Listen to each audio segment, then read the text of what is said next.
രണ്ടുപേർക്ക് ഭയങ്കര അസുഖമായിട്ട് ഒരേ ഹോസ്പിറ്റൽ റൂമിൽ ഇവർ അഡ്മിറ്റ് ചെയ്തേക്കായിരുന്നു. അതിലൊരാൾക്ക് ഈ ശ്വാസകോശത്തിലുള്ള ഫ്ലൂയിഡൊക്കെ പോകാൻ വേണ്ടിയിട്ട് ദിവസത്തിൽ 1 മണിക്കൂർ ബെഡിൽ നിന്ന് എണീറ്റിരിക്കാനുള്ള പെർമിഷൻ ഉണ്ടായിരുന്നു. അയാളുടെ മുറിയാണെങ്കിൽ ആ റൂമിലുള്ള ഒറ്റ ജനലിൻ്റെ അടുത്തായിരുന്നു.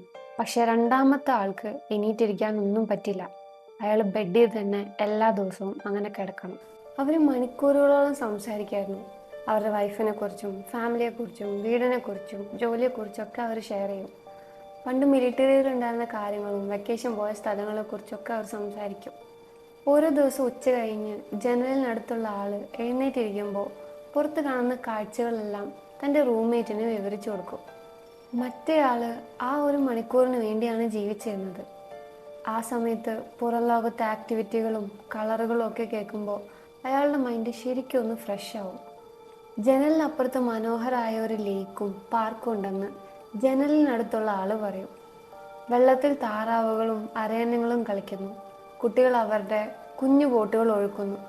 ഓരോ കളറിലുള്ള പൂക്കൾക്കിടയിലൂടെ കമിതാക്കൾ കൈ കോർത്ത് നടക്കുന്നു. വലിയ മരങ്ങളും ദൂരെ സിറ്റിയുടെ സ്കൈ ലൈനൊക്കെ അവിടെ കാണായിരുന്നു. ഇതൊക്കെ ജനലിനടുത്തുള്ള ആള് ഡീറ്റെയിൽ ആയി വിവരിക്കുമ്പോൾ മറ്റേ ആള് കണ്ണുകളടച്ച് ആ മനോഹരമായ സീൻ മനസ്സിൽ കാണുമായിരുന്നു. ഒരു ദിവസം ഉച്ചയ്ക്ക് പുറത്തുകൂടി ഒരു പരേഡ് പോകുന്നത് ജനലിനടുത്തുള്ള ആൾ വിവരിച്ചു. ബാൻഡിൻ്റെ സൗണ്ട് കേൾക്കാൻ പറ്റിയില്ലെങ്കിലും ആ വിവരണത്തിലൂടെ മറ്റേ ആൾക്ക് അതെല്ലാം മനസ്സിൽ കാണാൻ പറ്റുന്നുണ്ടായിരുന്നു. പെട്ടെന്നാണ് അയാളുടെ മനസ്സിൽ ഒരു മോശം ചിന്ത വന്നത്. എന്താ ഇങ്ങനെ? അയാൾക്ക് മാത്രം ഇതൊക്കെ കണ്ട് എൻജോയ് ചെയ്യാം, എനിക്കൊന്നും കാണാൻ പറ്റുന്നില്ലല്ലോ. ഇതൊട്ടും ശരിയല്ല.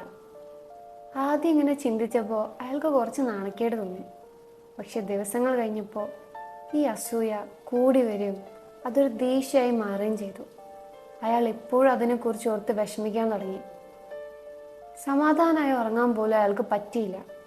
ആ ജനലിൻ്റെ അടുത്തുള്ള സ്ഥലം എങ്ങനെയെങ്കിലും തനിക്ക് കിട്ടണമെന്ന വാശി അയാളിൽ ഇങ്ങനെ വളർന്നു വന്നു.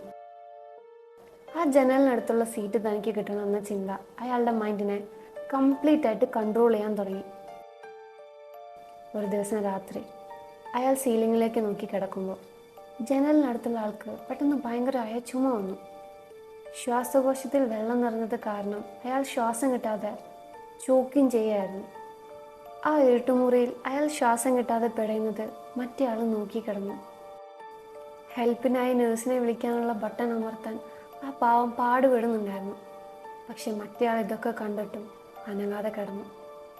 സ്വന്തം ബെഡിലുള്ള നഴ്സിനെ വിളിക്കാനുള്ള ബട്ടൺ അമർത്താൻ പോലും അയാൾ തയ്യാറായില്ല. അങ്ങനെ ചെയ്താൽ നഴ്സ് ഓടി വരുമെന്ന് അയാൾക്കറിയായിരുന്നു. ഏകദേശം 5 മിനിറ്റിനുള്ളിൽ ആ ചുമയും ശ്വാസമുട്ടലും നിന്നു, കൂടെ അയാളുടെ ജീവനും. പിന്നെ അവിടെ ആകെ ഡെഡ്ലി സൈലൻസ് ആയി. പിറ്റേന്ന് രാവിലെ കുളിപ്പിക്കാനുള്ള വെള്ളമായി നഴ്സ് വന്നപ്പോൾ കണ്ടത് ജനലിനടുത്തുള്ള ആളുടെ ബോഡിയാണ്. നഴ്സിന് ഭയങ്കര സങ്കടമായി. അവർ അറ്റൻഡറിനെ വിളിച്ച് ആ ബോഡി അവിടെ നിന്ന് മാറ്റി. വലിയ ബഹളങ്ങളൊന്നുമില്ലാതെ അതൊക്കെ കഴിഞ്ഞു.